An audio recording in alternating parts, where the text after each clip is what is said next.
झुमका गिरा रे बरेली के बाजार में, बेवफा देख चुके हम। अस्सलाम वालेकुम नाज़रीन, आप देख रहे हैं ZAH एंटरटेनमेंट। मैं हूं ज़हीर अहमद। नाज़रीन, आज हम लता जी की छोटी बहन आशा भोसले और पाकिस्तान की माया नाज सिंगर नाहिद अख्तर साहिबा के हवाले से बात करेंगे। उनका एक किस्म का कंपैरिजन करेंगे। कंपैरिजन करने की दो वजूहात हैं। वैसे तो आशा भोसले जो है नाहिद अख्तर से बहुत ज़्यादा सीनियर हैं, लेकिन जो आवाज़ की वर्सटैलिटी है जो आशा भोसले साहिबा के यहाँ पाई जाती है, नाहिद अख्तर साहिबा भी वर्सटाइल सिंगर हैं। वो हर किस्म के गाने गाने में और हर किस्म की मूड को तारी करने में अपना मलका रखती हैं। इस हवाले से हम बात करना चाह रहे हैं।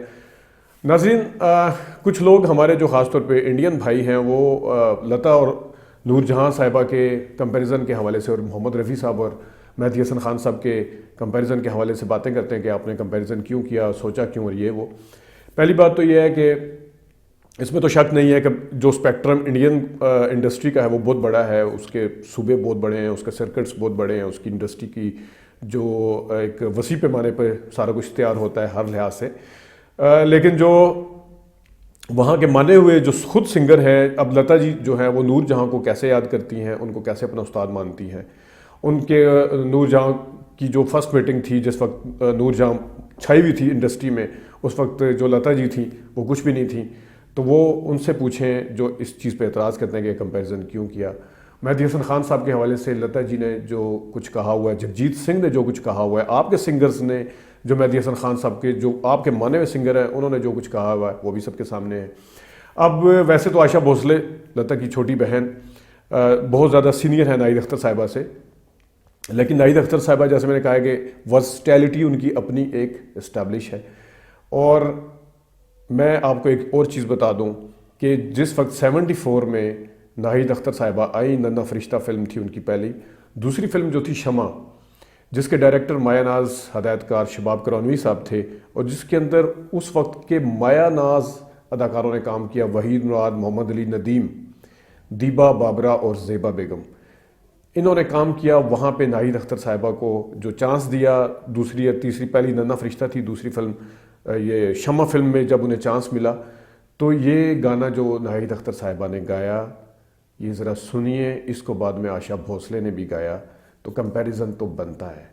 गाना था किसी मेहरबान आके मेरी ज़िंदगी सजा दी, किसी मेहरबान आके मेरी जिंदगी सजा दी। इसी गाने को आशा भोसले साहिबा ने फिर गाया, और किस तरह गाया, कैसा गाया, ये आप खुद सुन लीजिए। किसी मेहरबान आके मेरी ज़िंदगी सजा दी, मेहरबान आके मेरी जिंदगी सजा। आशा जी हैं, उनके हवाले से कहा जाता है कि वो जब अपनी बहन के साथ ही जाके क्लास में बैठ जाती थी लता जी के साथ, और जिस वक्त वहाँ टीचर्स ने कहा कि हम एक फ़ीस में दो दो बच्चों को नहीं पढ़ाएंगे, एक टिकट में दो मज़े ना लें, तो उनके वालिद साहब जो कि लता जी की वीडियो में मैं डिटेल से बता चुका हूँ, ख़ुद भी एक थिएटर चलाते थे, तो उन्होंने कहा कि हम ऐसे स्कूल में नहीं पढ़ाएंगे जहाँ बच्चों को रुलाया जाता है, क्योंकि वो छोटी जो बहन थी उनकी लता की, वो रोती हुई आशा घर आई थी, तो दोनों को स्कूल छोड़ना पड़ गया था। एक गाना है ये, दुनिया रहे ना रहे तो क्या, मेरा प्यार सदा जिंदा रहेगा, या सदा रहेगा मेरा प्यार। ये आशा जी ने गाना गाया, ब्लैक एंड वाइट पुरानी फिल्म का गाना है, ये ज़रा सुनिएगा। दुनिया रहे ना रहे क्या पता, मेरा प्यार तुझसे रहेगा सदा। इसी किस्म का नाजरीन गाना मेरा नाम है मोहब्बत, 75 की फिल्म, जिसमें भी उस टाइम बाबरा की तीसरी फिल्म थी मेरा नाम मोहब्बत, गुलाम मोहिउद्दीन साहब की शायद पहली फिल्म थी। उसमें एक गाना था, ये दुनिया रहे ना रहे मेरे हमदम, कहानी मोहब्बत की जिंदा रहेगी। नाहिद अख्तर साहिबा का ये गाना भी आप सुन लीजिए। ये दुनिया रहे ना रहे मेरे हमदम, कहानी मोहब्बत की जिंदा रहेगी। जो उमराव जान अदा के गाने हैं, वो क्रेडिट मेरे ख्याल में आशा भोसले से कोई नहीं छीन सकता। आज भी वहाँ पे जो गाने सुने जाते हैं, जो गाने आज भी लोग सुनते हैं बड़े शौक़ के साथ, वो मशहूर हैं।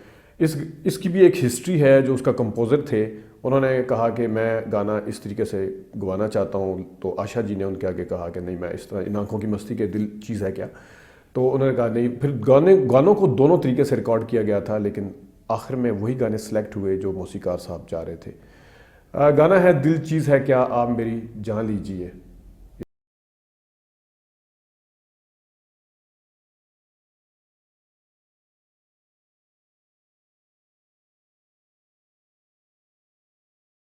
हमारे माने हुए माया नाज हदायतकार थे, उनकी एक फ़िल्म थी सुरैया भोपाली। उस फिल्म का एक गाना था यकीन के आएंगी ये रातां कभी। उसके अंदर जो उन्होंने रंग जमाया नाहिद अख्तर ने, थोड़ा सा कवाली का टच भी है बीच में, और उसके म्यूज़िक के साथ साथ जो नाहिद अख्तर ने गाने को घुमाया है और जिस तरीके से गाया वो भी अपनी मिसाल आप है। इसको सुनिएगा। हाँ यकीन के आएगी ये रात कभी। इसमें कोई शक नहीं है, जिस तरह जावेद अख्तर साहब ने कहा था कि आशा जी की आवाज़ सुन के ज़िंदा रहने का दिल करता है। उनकी आवाज़ में चंचलपन बहुत ज़बरदस्त है। उनका क्या ही बात है, उनके इस जो चंचलपन उनके अंदर पाया जाता है, उनकी आवाज़ के अंदर पाया जाता है।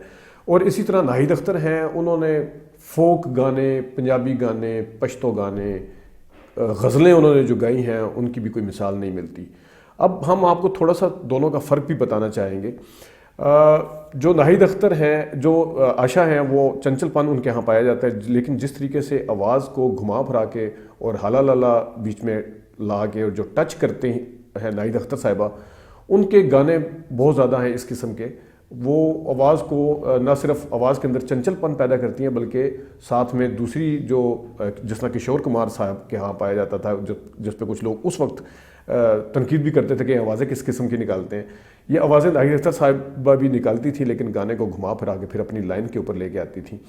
तो ये भी अपनी मिसाल आप हैं। लेकिन जो सीरियस गाने हैं उसमें आशा भोसले का भी कोई जवाब नहीं है और नाहिद अख्तर साहिबा का भी कोई जवाब नहीं है। एक गाना है आशा जी का, जब अपने हो जाए बेवफा तो दिल टूटे। ये सोतन फिल्म का गाना है, ये आप सुनिएगा, फिर हम आपको एक और गाना सुनाते हैं। जब अपने हो जाए बेवफा तो दिल टूटे, जब दिल टूटे तो रोए क्यों। नाहिद अख्तर साहिबा भी बेवफाई का जिक्र कर रही हैं। उनके यहाँ भी आप देखेंगे कि जब अपने हो जाए बेवफा दिल टूटे, जो टीना मुनिम ने जिस किस्म का ड्रेस पहनाया हुआ है और जिस किस्म की पिक्चराइजेशन का सीन है, वो इसी तरह ये जो फिल्म है जिसका अभी हम आपको गाना सुनाएंगे, ये बिंदिया के ऊपर पिक्चराइज हुआ है, लेकिन ये सोतन से पहले का गाना है और बेवफाई का ही जिक्र कर रहे हैं। और आपको जो सीन है वो भी एक जैसे नज़र आएंगे। मुझे टीना मुनिम के गाने की पिक्चराइजेशन बहुत शानदार लगी है, इसमें कोई शक नहीं। और बिंदिया ने भी इस गाने के अंदर जो हक अदा किया है वो अपना है, लेकिन जो नाहिद अख्तर ने रंग जमाया इस वो आपको आशा भोसले के ऊपर ज़रा थोड़ी सी भारी नज़र आएगी। बेवफा से वफा ना मांगिए, इनसे दर्द की दुआ ना मांगिए।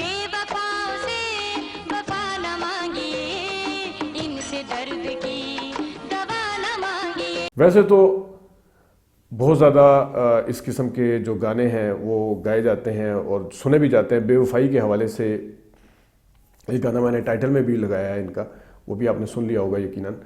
लेकिन आगे एक जो गाने जिस तरह ये मेरा दिल प्यार का दीवाना, डॉन फिल्म में अमिताभ बच्चन साहब की, आशा भोसले ने उसको गाया, कितनी खूबसूरती के साथ गाया, इसको आप ज़रा सुनिएगा। ये मेरा दिल यार का दीवाना, दीवाना दीवाना प्यार का परवाना। नाजरीन, इसी किस्म का एक गाना नाहिद अख्तर साहिबा का, जिसके अंदर थोड़ा सा शौक और चंचलपन भी पाया जाता है और थोड़ा तेज़ भी है, वो गाना है बिजली भरी है मेरे अंग अंग में, जो मुझको छुएगा वो जल जाएगा। बिजली भरी है मेरे अंग अंग में, जो मुझको छू लेगा वो जल जाएगा। नाजरीन, शराबी के गानों के हवाले से अगर बात कर लें तो आशा जी ने भी गाने गाए हैं। मुझे पीना है मेरी प्यास बुझा ना पाएगा, इस गाने को ज़रा सुनिए, इसके अंदर जो टच दिया है उन्होंने अपनी आवाज़ का, अपनी मिसाल आप है। प्यास मेरी बुझा ना पाएगा एक पैमाना। नाज़रीन, नाहिद अख्तर साहिबा जो है उन्होंने नौकर फिल्म बाबरा शरीफ के ऊपर ये गाना पिक्चराइज हुआ था, दोबारा बाजी फिल्म में भी डाला, ये आज मुझको क्या हुआ लला लला लला। इसके अंदर जो नाहिद अख्तर ने टच पैदा किया और जो फीलिंग्स दी हैं इस पीने के हवाले से और पिलाने के हवाले से, वो भी अपनी मिसाल आप है। ये आज मुझको क्या हुआ लरा लरा लरा।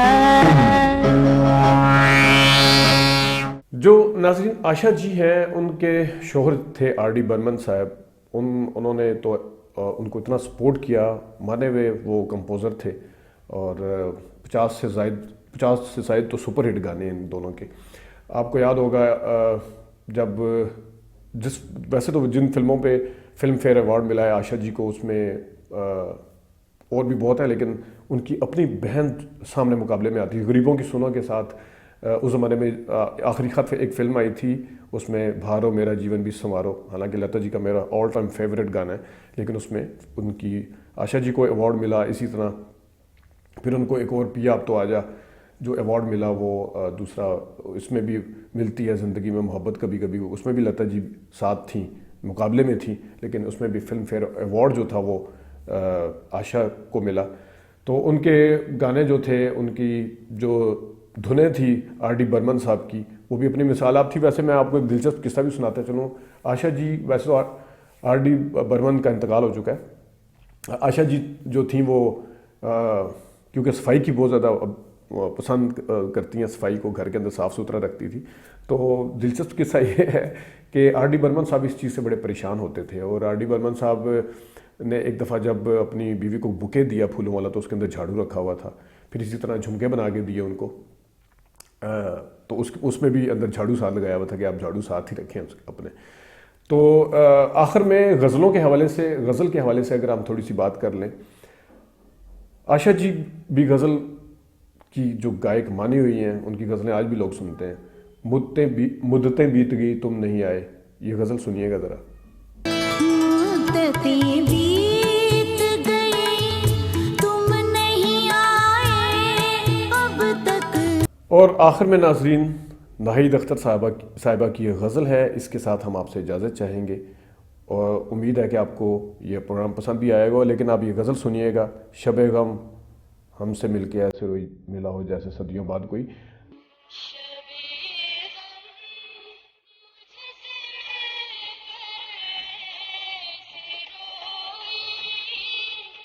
इसके अंदर जो नाहिद अख्तर साहबा ने अपना फीलिंग डाली है, मैं बंदे के एक दफ़ा सुन के रोंगटे खड़े हो जाते हैं, और उदास भी हो जाता है बंदा, दुख भी भरा हुआ है। तो मेरे ख्याल में गज़ल में भी वो आशा जी से कहीं पे भी आपको कम नज़र नहीं आएंगी। आज के लिए इतनी, इजाज़त दीजिए, अल्लाह हाफ़िज़।